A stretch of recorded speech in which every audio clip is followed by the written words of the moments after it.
Hi guys, and welcome back to Car Focused. Today you join me in my recently acquired 2011 Ford Fiesta Mark 7 S1600. Now I did introduce this car a couple of videos ago. This has replaced my Seat Leon Cupra 300. Bit of a downgrade, yes I know, but the whole point of buying this car was to save money and get myself a new bathroom in my house. So I've now got some money aside, ready for that to happen, and I'm driving this car around now, and it's saving me fuel, and hopefully in the long run it will save me money and just be a cost-effective, fun little car to use every day and tinker with at the same time. So anyway, yes, so we did a walk around of the car last time. I did go over a few bits that need doing with the car. Admittedly, I've done a couple of things without filming, but they're just boring things. Like I've put LED number plate lights in the rear, I've changed the indicator bulbs, cleaned beneath the tail lights, I've updated the head unit, I've run a Bluetooth update, so now I haven't got crackly music anymore. It's nice and crisp and clear. And my phone also works when plugged into USB through the for the radio, the infotainment here, because that wasn't working before. I wasn't getting any sound. That's all done now with the USB update. If you want to know about that, just let me know. I can send you a link or something. It's available online, but yeah. Anyway, yeah, so I've done that. A couple more bits to do. I need to get the wheels refurbed. I need to change the locking nuts because these ones are rusty. I've got some new ones to go on. Rather than change all the wheel nuts, I'm going to polish the existing wheel nuts and change the lockers, which should give a nicer finish. And yeah, get the wheels refurbished. I'm going to keep them white. I've decided I'm going to keep the car looking factory. Then we're going to get the eye backs, have those fitted, because the springs on this are corroding at the bottom. Did cover all this last time. And I need to change the air temperature sensor for the climate control, because I've either got cold air or pretty much hot air. There's kind of no in between. It's not able to kind of adjust the temperature accordingly. So I've got a new sensor to go in there. Shall we film that? Shall we make a video? Shall I make a video on everything else going forwards, even if it's really simple? Probably. But this video is just about what it's like being back in a Fiesta, what it's like to drive. Obviously the last time I had a Fiesta on this channel was way back in like 2015, when I had my Fiesta ST, which is where this channel started basically, with that car. So yeah, it was a bit weird being back in a Fiesta, but I have owned 11 Fiestas now in total. This is my number 11th. So they are quite familiar to me, ranging from the Mark III to now, the Mark 7, I had the 7.5 of the ST. So yeah, what is this car like to drive? Well, this is a 70,000 mile car now, so it's got quite a lot of life left in it, you'd hope. It doesn't feel that tired, it feels quite tight. It's a nice car to drive. It's nice and small, but it feels spacious in here. I think Ford did a really good job with the Mark 7 Fiesta at kind of just making things inside spacious so you don't feel claustrophobic and enclosed. However, the car is small at the same time, so you don't lose that kind of nimble feel to the car. Yeah, it's obviously a much more back to basics experience, but it's not too back to basics. So we've still got the Bluetooth audio, you know, the infotainment system is sufficient, the speakers are pretty good, and we have got like a trip computer and stuff, the basics, electric windows. We don't have an armrest, that's something else we need to do. Probably raid the scrapyard and try and pull an armrest out of a slightly newer Fiesta, a 7.5 ZTEC S or something like that. I do miss having an armrest. But yeah, it's just been like taking me back to the kind of old days, jumping back in a Fiesta. It's very reminiscent of my younger years having a small little car. Now inside the car, I think again Ford did a really good design with the dashboard and the layout of the car. It's quite futuristic at the time. It's aged pretty well. This infotainment system here, you know, they later updated it to the Sony, and I think you can do a mod with this car and swap it out for the Sony. Looks a little bit kind of old school here now, but it's all very functional, and it all does the job nicely. The seats, these seats, so we've got full leather in this car. This is heated leather. The seats aren't very adjustable. There's no lumbar support or anything like that. You can pump them down a bit, but they do need to go down a bit lower. It's a bit like the Mark 6 Fiesta ST that I reviewed a few months ago. Seating position's a little bit too high, and the steering wheel is a little bit too big, but you can kind of get over it after a while. And also the seats, they're kind of like, it needs a bit of adjustable lumbar support, because I like to have the lumbar all the way in on the seat, and this is kind of in the out position. So yeah, it just takes a bit of getting used to. But overall, the interior of the car is very functional. We've got 5-speed gearbox. Now the gear stick, it does sit really high up, which is a bit weird. Could do with like being cut off a little bit and dropped down a bit. Compared to my Focus RS, it's like really high. But it kind of doubles up as an armrest, like a front armrest, so I kind of rest my hand on there like that when I'm driving it.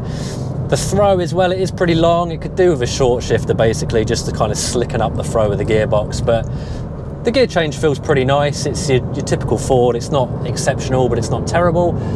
It's a completely, what's the word I'm looking for? Livable, adequate, that's it. It's a completely adequate gearbox, but the gear knob feels quite nice in the hand. Yeah. We've got a nice little sort of burbly tone from the exhaust in this car. They did make a change to the exhaust on this S1600. As you know, there's a bit more power in these compared to the normal Zetec S, and the exhaust was one of the changes.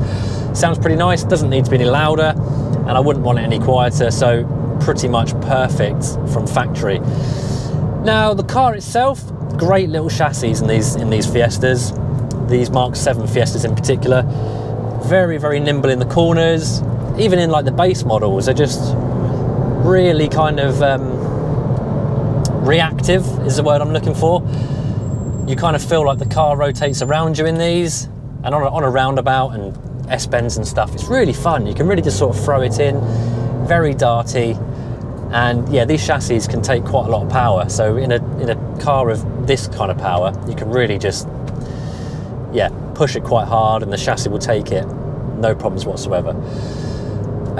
The engine in this car, it's a nice little engine, 1.6, 134 brake horsepower. Pretty slow though, but okay, I say pretty slow. It's a nippy car.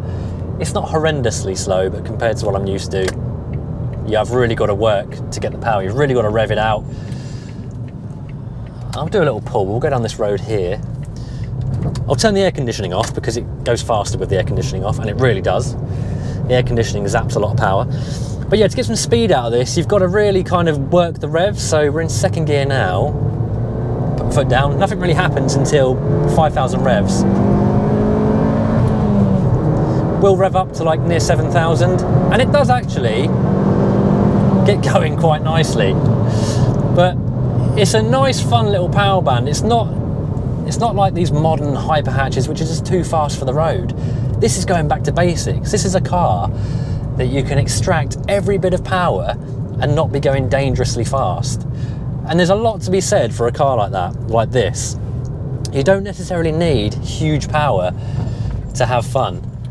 And it's a rewarding little car as well, and it doesn't cost the earth to do so. Turning circle, very good turning circle, as you can see there. But yeah, you really have to work the car, high up the revs. Anything lower than 4,000, you put your foot down, nothing really happens. There's not much torque. But on light throttle at the same time, it does pull along nicely. So I'm in third gear now, and it's going nicely. Put my foot down, nothing really happens until now. Yeah, like 5,000 revs. And then when you keep it up in that power band, she does pull nicely. But I think this car, I mean, I know some of you think that the $5 grand I paid for it, I paid over the odds. I probably did. I bought it from a dealer. Squeaky brakes there, actually. It hasn't actually been doing that until I've started this video, which is weird. Yeah, but even now, like today's prices with new cars are insane. So $5 grand on a car like this,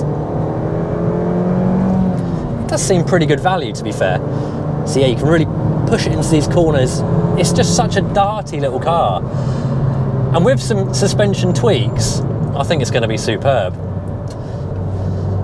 Now, do I have any regrets? Do I have any regrets? You know what? I honestly don't. This car is doing 38.7 miles to the gallon, and it's rising. Compared to my Cupra, which was doing high 20s the way I drove it. And I drive this quite spiritedly. I'm not pootling along like a granny or a granddad. I do have a bit of fun, and we're doing near 40 miles to the gallon. And if I took it really easily, this would easily do 40 plus. This would do mid 40s, I'm confident, if I was just driving along nice and sensibly, trying to conserve fuel. But yeah, all conditions, all driving styles, high 30s, no problem whatsoever. And we don't have any major problems with this car or anything like that. It seems to be very nice and kind of well looked after, well maintained. There's no knocks, there's no smoke, there's no clunks or anything like that. The only thing I have noticed is I've got a bit of steering wheel wobble at about 75, so there's obviously a balancing issue with the wheels, but I'm going to get new tyres on this at some point, get rid of the evergreens, get some decent, like maybe some Eagle F1s or something, and get the wheels rebalanced, obviously. And there's also potentially a wheel bearing at the rear which needs replacing, just getting a bit of a whine. It's either that or it's a tyre that's out of shape at the rear. We'll find out soon what the problem is. And another thing, at kind of 75, the steering wheel feels a bit floaty, just left and right off centre. Kind of floats over little bumps and imperfections. I don't know if that's a steering rack issue. I know these cars can have problems with the steering rack, but I'm going to get this car in for a full health check, get it looked at by FJRS, and we'll find out what the problem is there. But yeah, anyway guys, I don't want to ramble on for too long. It was just to jump in the car, chuck the GoPros on, and just talk about what the car's like to drive, what it's been like to live with. I've got no regrets. It's been absolutely fantastic little car, good fun. I've got my car seat in the back for my little boy as well. He jumps in here, he enjoys it as well, so it's quite comfortable as well. It's not too jittery or anything like that. It's just all nice and neutrally set up. When you want to go for it and have a bit of fun, it's fun, and when you want to just take it easy, it's easily manageable, and it's so easy to live with. It's just a shame, to conclude the video, basically, that Ford have discontinued the Fiesta, because over the decades it's been a great little car, a car for the people, an affordable car for the people, a bestseller. You know, most people have had a Fiesta or know somebody that's had a Fiesta, and yeah, we just don't have a car like it anymore from Ford. We don't have an affordable car from Ford really anymore, do we? Let's face it. But yeah, maybe we'll do a separate video on the death of the Fiesta. Now I have a Fiesta. Anyway guys, I'm going to stop blabbering. That's it from me. Let me know what you want to see with the car and stuff, and yeah, I'll put some more videos out in the future, little upgrades and stuff. But yeah, I'm going to stop blabbering now, and until the next one, as always, take care, and I shall see you soon.